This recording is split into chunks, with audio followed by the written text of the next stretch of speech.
Hello dear students, welcoming ASC starter. Dear student, इस video में मैं आपको क्लास 7 का मैथमेटिक्स का मिड टर्म का लास्ट ईयर का पेपर करवा रहा हूँ। और इसमें मैं आपको डिटेल में बताऊंगा, अच्छे समझाऊंगा और एक्स्ट्रा भी बताऊंगा, जिससे कि आपको काफी हेल्प मिले और आप बहुत अच्छा पेपर करके आए। देखिए, पहला क्वेश्चन यहाँ पर यह है, हिंदी मीडियम इंग्लिश मीडियम आप दोनों देखिएगा। यहाँ पर आप देखेंगे इंग्लिश में है, ठीक है। तो यहाँ पर पहला क्वेश्चन बोला गया है कि निम्नलिखित में से कौन सा युग्म संपूरक कोण को दर्शाता है। यहां पर बोला गया which pair of angles represent supplementary angles. देखिए, मैं आपको बता दूं कि जो सप्लीमेंट्री एंगल होते हैं सप्लीमेंट्री एंगल वो एंगल होते हैं जिसका टोटल 180 डिग्री होता है। हिंदी में संपूरक बोलते हैं। ओके, अगर वो आपसे पूछता है कॉम्प्लीमेंट्री,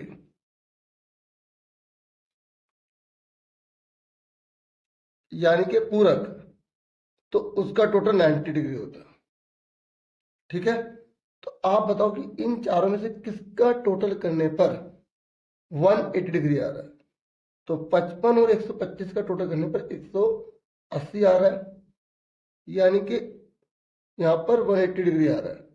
तो ये संपूरक कोण होगा। तो पहले का आंसर क्या होगा? डी। देखो, क्वेश्चन पेपर सेम नहीं आता, आप इससे प्रैक्टिस कर सकते हैं और आइडिया ले सकते हैं कि क्वेश्चन कैसे आएंगे। ठीक है, समझ में आ गया आपको? अब उसके बाद सेकंड क्वेश्चन है, यहां पर ये कह रहा है कि इसको सॉल्व कीजिए। तो देखो, ये लिखा 15 डिवाइड ब्रैकेट में -5 ब्रैकेट क्लोज, और इस तरीके से आपको इसको सॉल्व करना है। देखिए, यहां पर आप हिंदी मीडियम में देख रहे नहीं है, आप इंग्लिश में भी देख सकते हैं। वैल्यू फाइंड करनी है आपको। ठीक है, तो आप इसे कैसे करेंगे? आपको बोर्ड मास का रूल लगाना होगा। बोर्ड मास का रूल क्या होता है? पहले ब्रैकेट वाली चीज सॉल्व करनी है। तो 15 का 15, डिवाइड का डिवाइड। अब ब्रैकेट वाली चीज सॉल्व करेंगे तो 5 के पहाड़े में 15 कौन से नंबर पे आता है? 3 नंबर पे आता है। तो माइनस लगा है तो लगा देंगे यहाँ पर। ठीक है, फिर आप बताइए 3 के टेबल में 15 कौन से नंबर पे आता है? 5 नंबर पे आता है। तो ये आंसर आ गया। तो बोर्ड मास का रूल कहता है पहले ब्रैकेट वाली चीज सॉल्व करो। ठीक है, और ब्रैकेट में भी अगर कुछ चीज है तो पहले डिवाइड करो फिर मल्टीप्लाई करो। इसलिए मैंने पहले घटाया नहीं, पहले डिवाइड किया फिर ऐड करो। अगर ऐड नहीं है तो फिर सब्ट्रैक्ट करो। तो यहां पर पहले डिवाइड है तो पहले डिवाइड करना है। बोर्ड मास के रूल के हिसाब से चलना है। अब जैसे कि बच्चे को बना सकता है, सर ने घटाया क्यों नहीं? क्योंकि पहले डिवाइड है, फिर मल्टीप्लाई है, फिर ऐड है, फिर सब्ट्रैक्ट है। तो इसका आंसर क्या आ गया हमारा? ऑप्शन दे रखा है यहां पर सी। ठीक है, तो हमारा आंसर सेकंड का क्या आ गया? सी आ गया, -5 आ गया। क्लियर हो गया? अब उसके बाद नेक्स्ट है, यदि एक त्रिभुज का क्षेत्रफल 24 सेंटीमीटर स्क्वायर है तो आप एक ट्रायंगल बना लो। ये कितना है? 24। इसका पूरे का एरिया, ये कह रहा है इसका बेस 8 है। इसका बेस 8 है। ये कह रहा है इसकी ऊंचाई निकालिए। ये इंग्लिश में देखो,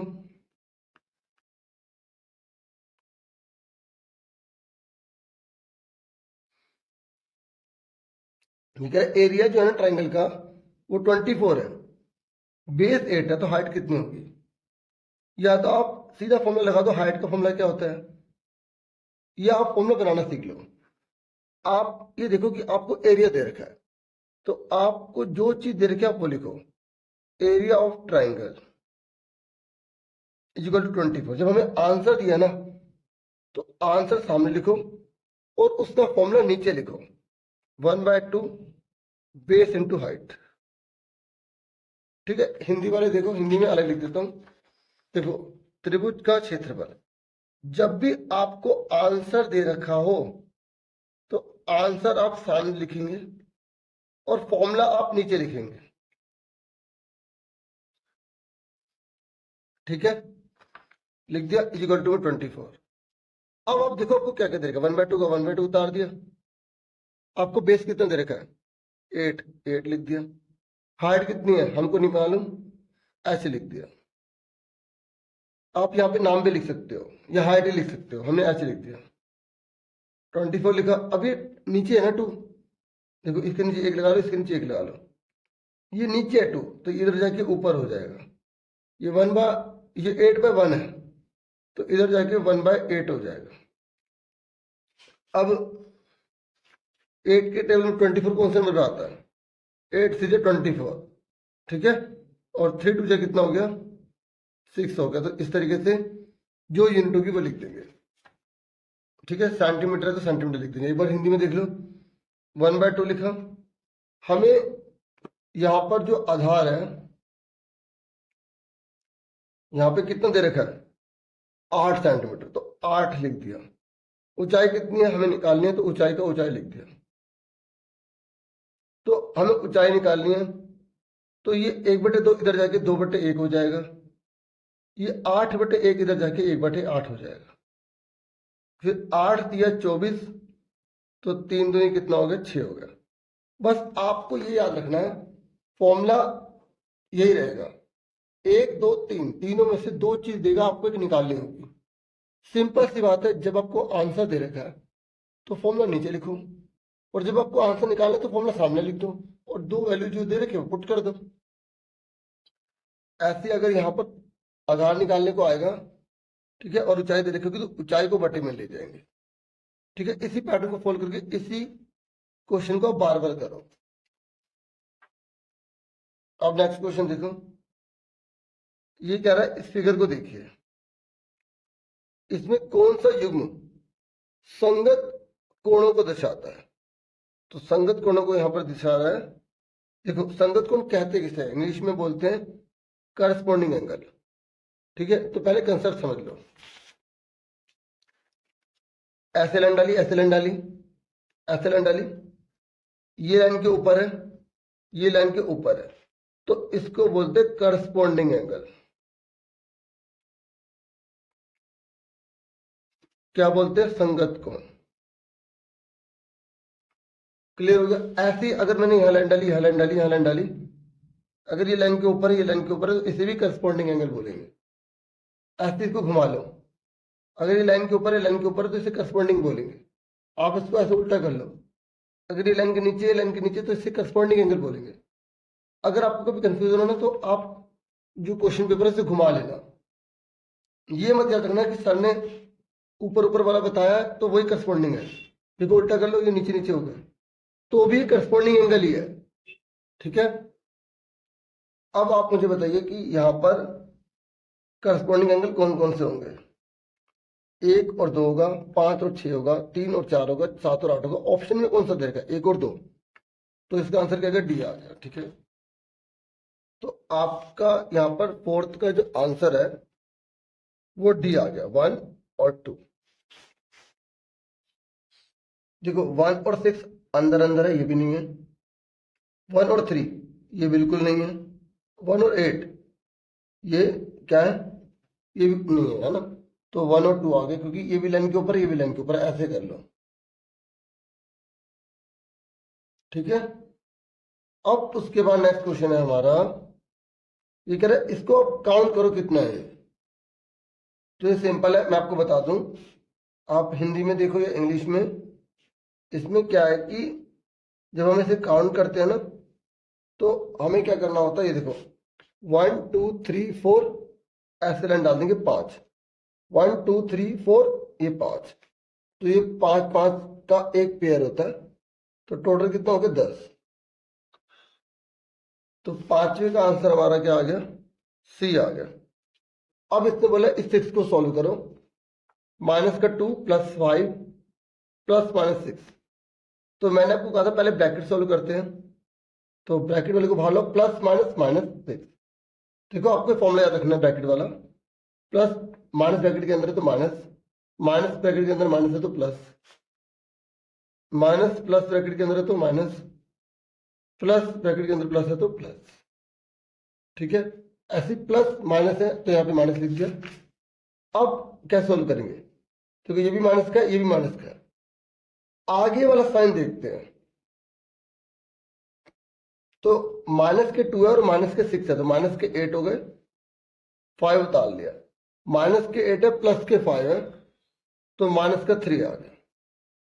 ठीक है, अगर जिसको समझ में नहीं आ रहा तो आप ऐसे करो, माइनस के 2 है, माइनस के 2 बार लिख लिया, प्लस के 5 है तो प्लस 5 बार लिख लो, माइनस के 6 है तो माइनस के 6 बार लिख लो। ये इससे कट गया, ये इससे कट गया, ये इससे कट गया, ये इससे कट गया, ये इससे कट गया, तो कौन बचा? 1 2 3, 3 बचे, क्या? माइनस बचे। अब देखो नेक्स्ट क्वेश्चन है। ठीक है, इंग्लिश में एक बार क्वेश्चन आप देख लो। ठीक है, यहां पर इसने बोला है कि आपको सरकमफ्रेंस निकालनी है सर्कल की, अगर रेडियस 2 आ रहा है। देखो आपको फॉर्मूला पता होना चाहिए, रेडियस ऑफ सर्कल 2r। ठीक है, हिंदी में बोलेंगे वृत्त की त्रिज्या। अब इसने पूछा है सरकमफ्रेंस ऑफ सर्कल, तो आपको फॉर्मूला पता होना चाहिए, सरकमफ्रेंस ऑफ सर्कल का, वृत्त की परिधि का।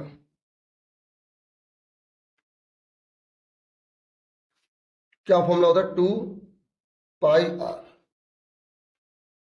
2 लिखा, पाई की वैल्यू कितनी है? यहां पर आप बताओ पाई की वैल्यू कितनी है? 22/7। अगर कुछ नहीं लिखा तो 22/7 लिख देंगे, पर आंसर में तो पाई लिखा हुआ है, यानी कि मैं पाई ओपन नहीं करना, पाई ओपन नहीं करना। 2 की जगह 2 लिखेंगे, पाई की जगह पाई लिखेंगे, आर की जगह क्या लिखेंगे? आर की वैल्यू कितनी दे रखी है? 2r, तो यहां पर 2r लगा देंगे, तो 2 2 4 पाई r।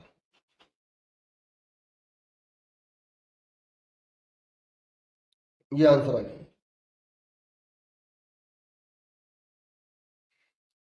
उसके बाद यहां पर 8th क्वेश्चन है, पहले हिंदी में भी देख लो। ठीक है, ये हो गया। फिर 8th क्वेश्चन ये कह रहा है त्रिभुज का क्षेत्रफल डैश के समान नहीं है, मतलब इनमें से कौन सा फॉर्मूला गलत लिखा हुआ है। देखो जब हम इस त्रिभुज का क्षेत्रफल निकालेंगे तो हम कैसे कैसे निकाल सकते हैं, पता है बच्चों आपको? इस ट्रायंगल का एरिया आप कैसे कैसे निकाल सकते हो, पता है? तो समझो, देखो ट्रायंगल का जो एरिया है ना, फॉर्मूला होता है 1/2 बेस इंटू हाइट। ठीक है, ये ध्यान रखना। एक ट्रायंगल का जो एरिया है हम वो 3 तरीके से निकाल सकते हैं। 1/2 बेस, यानी कि हिंदी में लिख देते 1/2 आधार गुणा में ऊंचाई। ठीक है, तो हम 3 तरीके से निकाल सकते हैं। कैसे? अगर मैं इसको बेस मान लूं, किसको? BC को, तो हाइट कौन सी लेनी पड़ेगी? ये एक क्यों, तो एक फॉर्मूला तो ये बन गया। अब कुछ बच्चे समझ गए होंगे, अगर मैंने बेस इसको ले लिया AB को, तो हाइट कौन सी लेंगे? PC। अगर मैंने बेस ले लिया AC को, तो हाइट कौन सी लेंगे? BR। तो ये कह रहा है इनमें से कौन सा फॉर्मूला गलत, आप चेक कर लो। देखो A क्यों मल्टीप्लाई BC, ये लिखा, ठीक है। BR multiply AC, BR multiply AC, ठीक है। AR मल्टीप्लाई BR, देखो यहाँ पे तो है ही नहीं, और नीचे देखो CP मल्टीप्लाई PC लिखो, CP लिखो, बात एक ही है, मल्टीप्लाई AB, ये भी ठीक है। तो ये आंसर आ गया हमारा, क्योंकि AB लिखा है यहाँ पे और यहाँ पर इन्होंने क्या लिखा? BR, तो ये तो कोई फॉर्मूला ही नहीं होता। क्लियर हो गया ना? बहुत आराम से समझाया मैंने। ठीक है, उसके बाद 9th क्वेश्चन देखो।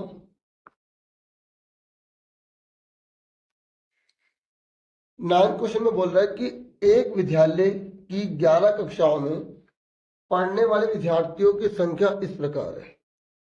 ठीक है, तो ये कह रहा है जो 38 विद्यार्थी है ना, तो उसकी बारंबारता कितनी होगी? मतलब जो 38 विद्यार्थी है ना, उनकी फ्रीक्वेंसी पता लगानी है।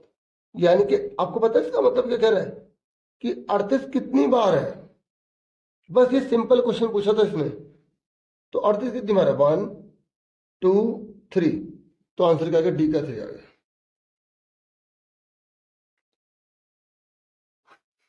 ठीक है। फिर इसके बाद नेक्स्ट पूछा है, ये कह रहा है अगर शुरू के 5 नेगेटिव इंटीजर हो तो उसका सम कितना आएगा। अगर शुरू के 5 ऋणात्मक नंबर हो तो उसको जोड़ने पर कितना आएगा। तो आप देखो कैसे करोगे। देखो शुरू के 5 नेगेटिव नंबर बोले, तो पहला नेगेटिव -1 होता है, फिर -3, फिर माइनस, ओ लाइन से चलेंगे ना, -2, -3, -4, -5। क्योंकि इसने बोला 5 नेगेटिव इंटीजर बोले। ये ले लो, अब इनको जोड़ दो। 5 4 9, 9 3 12, 12 14 और 15। तो आंसर इसका क्या आ गया, आंसर इसका आ गया 10 का ए का -15।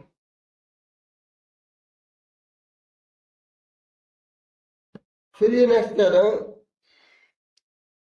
कि एक समांतर चतुर्भुज का क्षेत्रफल कितना होगा यदि उसका आधार 8 है और उसकी ऊंचाई इतनी है। देखो ये पैरेललोग्राम है, ठीक है। इसने बोला इसका बेस 8 है और इसकी हाइट जो है वो 5 है, तो इसका एरिया कितना होगा। तो जिन बच्चों को समांतर चतुर्भुज का क्षेत्रफल का फॉर्मूला पता है वो आराम से कर देंगे। इंग्लिश में देखो, ये कह रहा है एरिया ऑफ पैरेललोग्राम। मान लेते हैं पैरेललोग्राम है, इसका बेस 8 है और हाइट इसकी 5 है, तो इसने इसका एरिया पूछा है। तो आपको एरिया ऑफ पैरेललोग्राम पता है, जो एमसीक्यू होते हैं उसका आंसर लिखने काफी होते हैं। मैं समझा रहा हूँ इसलिए पूरा पूरा कर रहा हूँ। बेस इनटू हाइट, तो 8 × 5 यानी कि 40 आंसर आ गया। तो हमारा आंसर क्या आ गया, 40 सेंटीमीटर, इसको डी आ गया। ठीक है, 11वें का आंसर कितना आ गया, डी। फिर उसके बाद नेक्स्ट क्वेश्चन है, ये कह रहा है which of the following integer will fill the box. ये कह रहा है इसमें क्या आएगा इस बॉक्स में। आप देखो -3 चाहिए, -1 पहले से, -2 और हो जाएगा तो -3 आ जाएगा। तो यहाँ पर -2 आंसर। ठीक है, क्लियर हो गया, -2 आंसर आ जाएगा इसमें। तो 12वें का आंसर हमारा कितना आ गया, -2 आ गया। फिर उसके बाद नेक्स्ट क्वेश्चन है, ये कह रहा है आपको आकृति दे रखी है, इसमें बी का मान निकालना है। देखो आपको पहले पहचानना पड़ेगा कि कौन सा फॉर्मूला लगेगा। ये क्या एक स्ट्रेट लाइन है और ये लाइन जो है इसको काट करके जा रही है। ठीक है, तो ये लीनियर पेयर बन रहा है। ठीक है, तो लीनियर पेयर का फॉर्मूला लगा देंगे। एक लाइन का टोटल जो होता है ना वो 180 डिग्री होता है। ठीक है, तो यहाँ पर हम किसका फॉर्मूला लगा देंगे, लीनियर पेयर का। तो बहुत ही सिंपल है। ठीक है, आप ध्यान से समझो।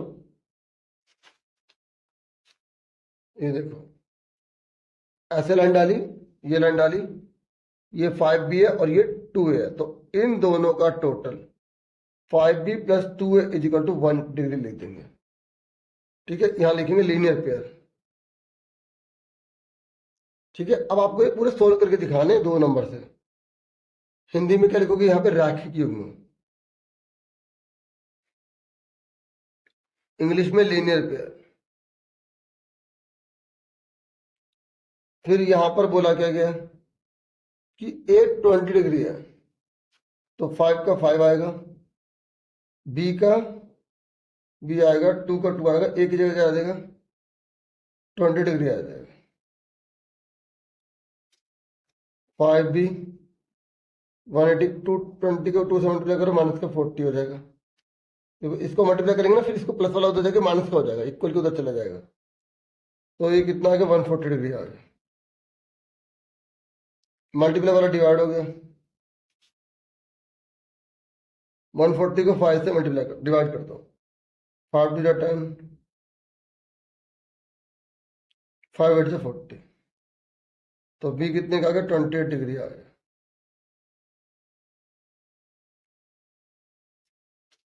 ठीक है, इसने क्या पूछा था, बी पूछा था, तो बी हमारा निकल गया। इस तरीके से इसे करना। ठीक है, आगे समझ में। अब उसके बाद नेक्स्ट क्वेश्चन देखते हैं।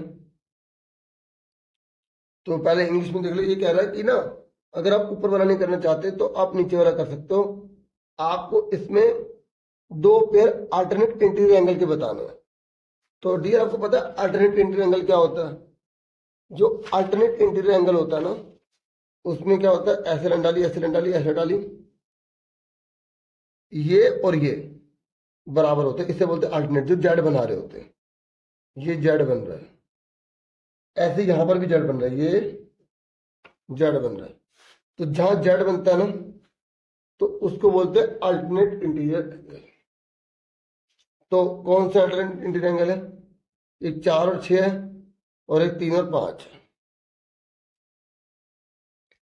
एक 3 और 5 है, और एक दूसरा 4 और 6 है। तो ये कौन सा एंगल है? Alternate interior angle. अब एग्जाम में लिख के आओगे, सिर्फ इतना लिख दोगे, 4 बराबर 6, 3 बराबर 5, ब्रैकेट में लिख दोगे अल्टरनेट इंटीरियर एंगल।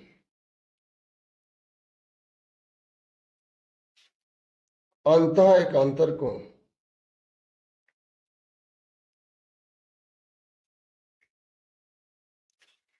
ठीक है, क्लियर हो गया ये? हिंदी में देख लो, वही है, ये लिखा।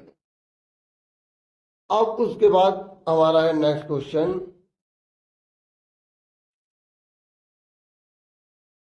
यहां पर हमसे बोल रहा है, आपको ये क्वेश्चन दे रखा है, ये कह रहा है प्रत्येक छोटे वर्ग का क्षेत्रफल 1 है। ये कह रहा है ये जितने भी स्क्वायर बने हैं ना, इन सबका जो एरिया वो 1 है। ये कह रहा है शेडेड रीजन का एरिया निकालो। तो इसका आपको केवल आंसर ही लिखना है। तो क्वेश्चन नंबर 3 डाल के आप आंसर लिख दो। ये देखो, इसने बोला है पूरा का पूरा स्क्वायर 1 है, तो ये आधा हो गया, आधा आधा 1, आधा आधा 1, तो 1 1 2 हो गए, फिर आधा आधा 1 3 हो गए, और आधा 3.5। तो आप तीसरे का सिर्फ आंसर लिख दो 3.5 वर्ग सेंटीमीटर लिख देंगे। ऊपर ना सेंटीमीटर पे 2 लगा देना, जैसे यहाँ पर लिखा हुआ है ना, वैसे लगा देना। मैंने लगाया नहीं है इसमें, ठीक है, क्योंकि एरिया है ना, तो वर्ग सेंटीमीटर लगते लगता है। ठीक है, देखो इतना आसान था। फिर नेक्स्ट क्वेश्चन है, ये कह रहा है एक समांतर चतुर्भुज बनाइए और उस समांतर चतुर्भुज की सममित रेखाओं की संख्या बताइए। उसके बाद नेक्स्ट क्वेश्चन है, यहाँ पर कह रहा है कि आपको एक पैरेललोग्राम ड्रॉ करना है, और उसमें नंबर ऑफ आपको सिमेट्री बतानी है। सिमेट्री वाले चैप्टर अपने अच्छे से किया होगा ना। तो पैरेललोग्राम में आपको पता कोई सिमेट्री होती ही नहीं, तो पहले तो आप पैरेललोग्राम ड्रॉ कर दो, क्योंकि एक नंबर तो इसका मिल जाएगा, ए बी सी डी। आप लिख देना A B C D is parallelogram. Hindi में क्या लिखोगे? ए बी सी डी एक समांतर चतुर्भुज है।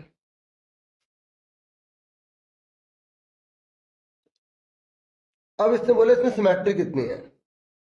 देखो हिंदी में आप लिखे ना कितनी सममित रेखा है, तो आप बोलोगे कोई सममित रेखा नहीं है।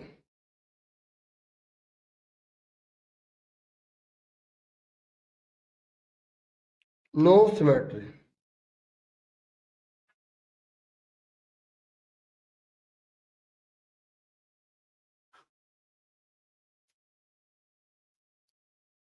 क्लियर हो गया? अब उसके बाद नेक्स्ट क्वेश्चन देखो, ये कह रहा दो सप्लीमेंट्री एंगल, उनकी रेशो 2:3 है, तो एंगल निकालिए। ठीक है, हिंदी में बोला गया कि संपूरक कोण की जो है ना, आपको जरूरत है निकालने की, उसका अनुपात 2:3 दे रखा है। तो देखो जब भी अनुपात लिखा आ जाए ना, आपको एक्स मान लेना है। तो let first angle 2x, second angle आपको 3x मान लिया। ठीक है, हिंदी में इसको क्या लिखेंगे? माना। ठीक है, अगर आप और लिखना चाहते हैं तो आप लिख देंगे माना तो संपूरक कोण इस प्रकार है, जैसे लिखने से माना संपूरक कोण। ठीक है, हिंदी में let supplementary angle are, supplementary angle. ठीक है, तो सप्लीमेंट्री एंगल है ANGLES। ठीक है, तो आपको पता है जो सप्लीमेंट्री एंगल होता है उसका टोटल कितना होता है? दोनों का टोटल मिला के 180 डिग्री होता है, हाँ या ना? जब 2x और 3x कितने हो गए 5x is equal to 180 x कितने का आ गया 180 मल्टीप्लाई वाला डिवाइड हो गया 5 दिया 15 3 दिए 5 30 तो 30 डिग्री आ गया। तो पहले वाला एंगल कितने का आ गया 2 से मल्टीप्लाई कर दो और दूसरे वाले को 3 से मल्टीप्लाई कर देंगे तो 36 दूनी कितना होता है 72 और ये 108। ठीक है, अब इसने पूछा क्या और दोनों कोणों की माप बताने से ये दोनों कोण आ गए। ठीक है, तो यहां लिखेंगे 2 एंगल्स आर। अब लिखो दोनों कोण इस प्रकार है।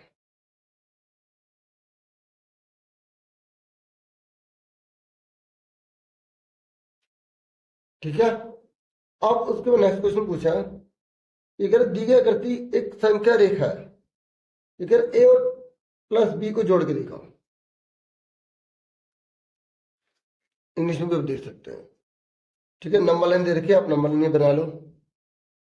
इसने बोला है ये 0 है, ये माइनस का 1 है, ये माइनस का 2 है, ये माइनस का 3 है, ये माइनस का 4 है, ये माइनस का 5 है, ये माइनस का 6 है, ये माइनस का 7 है, ये 1 है, ये 2 है, ये 3 है, ये 4 है, ये 5 है। अब इसने बोला क्या ए कितना है, तो फिर 4 के बाद 5 नहीं आया, फिर ये लिखा यानी कि 4 के बाद 5, 5 के बाद 6, तो ए कितना आ गया माइनस का 6।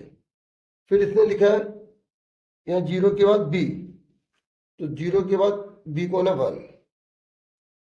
इस तरीके से आपको पता लगाना पड़ेगा। ठीक है, देखो 2 3 4 है तो ये 5 6 हुआ, ऐसे ये माइनस का 2 माइनस का 1 0, तो यहाँ पर कितना हो गया 1 हो गया। इसको मत देखो जो लिखा है यहाँ देखो। ठीक है, तो कितना आंसर आएगा माइनस का 6 प्लस 1, क्योंकि इसने बोला ए प्लस बी को जोड़ दो, तो माइनस के 6 है प्लस का 1 है, तो क्या बचा माइनस का 5 बचा। अभी आपको सिखाया था ना आसान तरीका, तो आप ऐसे देखो ना इसके बीच में कितना गैप है। ठीक है, पर यहाँ पे हमें गैप नहीं बोलना, डिफरेंस नहीं बोलना, हमें बोला कि टोटल करो इसका। तो माइनस के 6 है 1 2 3 4 5 6 और प्लस का 1, तो ये कट गया 1 2 3 4 5, तो 5 क्या बचा माइनस बचा, तो -5 बचे। ठीक है, अब उसके बाद नेक्स्ट क्वेश्चन है हमारा, आप देख सकते हैं ये कह रहा है कि अगर यहाँ पर फिगर दे रखी है, ठीक है, ये कह रहा है if the following figures the minor line ये दे रखी है, तो आपको डॉटेड लाइन यहाँ पर दे रखी है, तो ये कह रहा है कंप्लीट, तो आपको इसको कंप्लीट करना तो बहुत आसान है। अगर आप इसे मिरर से देख रहे हैं तो इसको पूरा पार्ट करना है आपको। ठीक है, हिंदी में देख रहे हो ये दे रखा है, तो ये आपने अपनी बुक में पढ़ा होगा, इसको ऐसे मिला देंगे, इसको ऐसे बना देंगे, मतलब देखो ऐसे बना हुआ है तो हम ऐसे कर देंगे, और वो ऐसे बना हुआ फिगर हम उसको ऐसे बना देंगे, ये पूरा ले लेंगे सही से। ठीक है, आप पेंसिल से बना लेना अच्छे से। अब उसके बाद नेक्स्ट कह रहा है वरुण है ना 7 सेंटीमीटर त्रिज्या वाली एक वृत्ताकार तस्तरी को 2 भागों में बांट देता है। ध्यान से समझिएगा, ये कह रहा है कि एक सर्कल था उसके पास, उसने इसके 2 टुकड़े कर दिए इस तरीके से।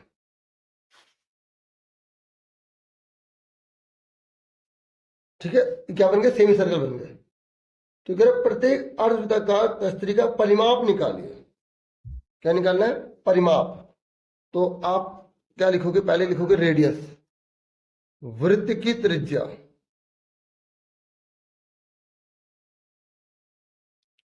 कितनी हमें 7 सेंटीमीटर दे रखे। इंग्लिश में क्या लिखेंगे रेडियस ऑफ सर्कल। इंग्लिश में देखो हमें ना पैरामीटर निकालना है। क्या निकालना है पैरामीटर निकालना, जो आधा का सेमी सर्कल कर दिया ना उसका। ठीक है, आप पढ़ सकते हैं। तो ये लिखे ना वरुण जो है डिवाइड करते हैं एक सर्कुलर डिस्क को, तो रेडियस ऑफ सर्कल क्या होगा 7 सेंटीमीटर, ये तो हमने लिख दिया हिंदी इंग्लिश में। अब इससे बोले डिस्टेंस नहीं, the parameter of each semi circle shape line this is, तो ये क्वेश्चन में देख के लिख देंगे the parameter of each semi circular shape disc is equal to क्या फॉर्मूला होगा? फॉर्मूला होगा, पता है आपको क्या फॉर्मूला होता है? देखो पूरे सर्कल का होता है 2 पाई आर, ठीक है, सरकमफ्रेंस का। लेकिन ये पैरामीटर है तो एक तो आधा करेंगे प्लस 2 रेडियस जोड़ेंगे, क्योंकि देखो जब हम पैरामीटर लेते हैं ना तो शॉर्ट का फॉर्मूला ये होता है पाई आर प्लस 2 आर। जब हम आधा कर देते हैं ना डियर, तो ये बाउंड्री का तो पाई आर होता है और ये हमें बंद करना होता है, क्योंकि पैरामीटर पूरी बाउंड्री ली जाती है, तो 2 आर ले लेंगे। अब पाई की वैल्यू 22/7 है, आर कितना है 7, 7 पुट कर देंगे प्लस 2 मल्टीप्लाई 7, 7 7 कट गया तो ये 22 आ गया, 7 दूनी 14 आ गया, 4 2 6, 36 आ गया, 36 सेंटीमीटर।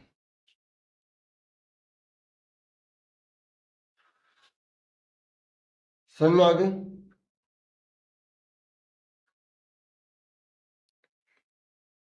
ये क्लियर हो गया?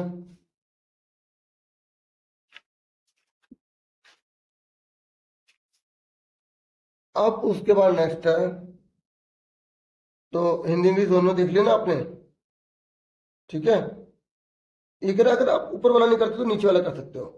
तो नीचे वाला पढ़ लेते हैं। ये करें, एक गाय को जमीन पर लगे खंबे से एक 10 मीटर लंबी रस्सी द्वारा बांधा गया। मतलब ये ना, जैसे ये खंबा है तो गाय को ना इस खंबे के चारों ओर ऐसे करके बांध दे, और वो रस्सी जो घूमेगी तो रेडियस है वो हर तरह से बराबर रहेगी, तो ऐसे से घूमेगी वो। तो 10 मीटर लंबी है ना, तो ये 10 मीटर जितनी लंबी रस्सी है उतनी रेडियस हो जाएगी, ठीक है। क्या हो जाएगी? रेडियस। तो क्या रहा है, अगर गाय ने 10 चक्कर लगाए हैं तो टोटल दूरी निकालो। पहले आप एक सर्कल का पैरामीटर निकालोगे, सर्कमफ्रेंस निकालोगे, 10 से मल्टीप्लाई कर दोगे। समझ में आ गई? देखो ये हम बना भी रखे पिक्चर, और क्या चाहिए? जब पिक्चर बना रखी है तो और फायदा हो जाएगा, ठीक है। एक काव है, उसे बांधा गया, टाइट किया गया रोप से, 10 मीटर रोप है, और वो ग्राउंड में पोल से बांधा गया। तो सर्कुलर जो है ना, वो कितने चक्कर लगाती है, यहाँ बता रखा है 10 लगाती है, तो 10 में टोटल कितनी डिस्टेंस कवर होगी वो हमको निकालना है। तो आपको खुद फॉर्मूला पता होना चाहिए और फॉर्मूला बनाना चाहिए। कैसे बनेगा? जब पूरा एक सर्कल लग रहा है तो वो सरकमफ्रेंस होती है। सबसे पहले आप लिखोगे radius of circle, radius of circle, Hindi में वृत्त की त्रिज्या। कितनी दे रखी है? 10 मीटर। फिर आपको क्या निकालना है? डिस्टेंस निकालनी है, ठीक है। तो ऐसे लिखेंगे द डिस्टेंस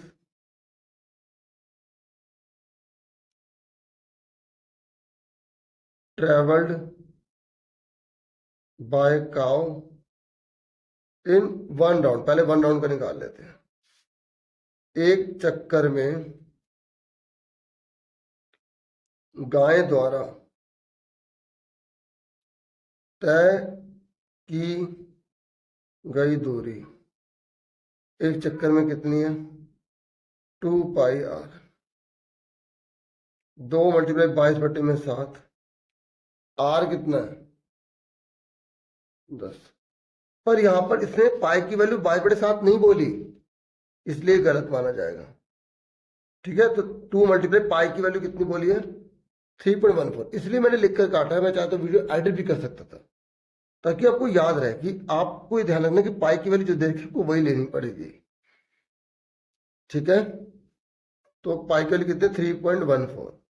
मल्टीप्लाई आर कितना है? आर है इसका 10, ठीक है। अब इसे सॉल्व करो, मल्टीप्लाई करो। पहले 2 4 जा 8, 2 1 जा 2, 2 6 जा 6, फिर ये पॉइंट है ना, ठीक है। 1 2 पॉइंट 1 2 के बाद लगेगा। अब 10 से मल्टीप्लाई करेंगे तो पॉइंट इधर खिसक जाएगा, तो ये हमारा आंसर आ गया। अब ये एक राउंड का है, कितने राउंड का? एक। तो एक चक्कर में गाय द्वारा तय की दूरी है ये, तो हमें कितने चक्कर निकालने हैं? 10, ठीक है। The distance travelled by cow in 10 rounds, यहाँ पे हम लिखेंगे।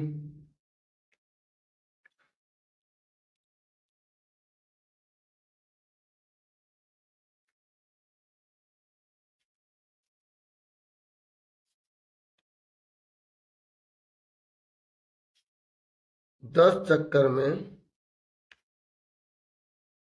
गाय द्वारा तय की गई दूरी,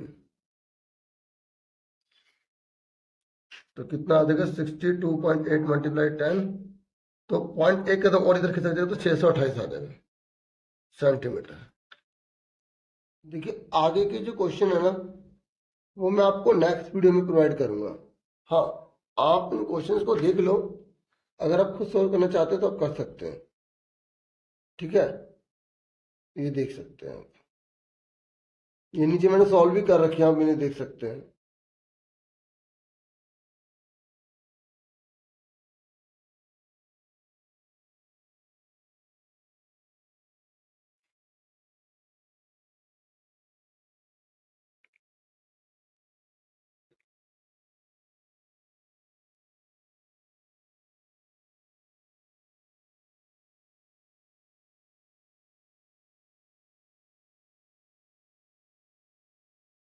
ये केस स्टडी वाले क्वेश्चन है।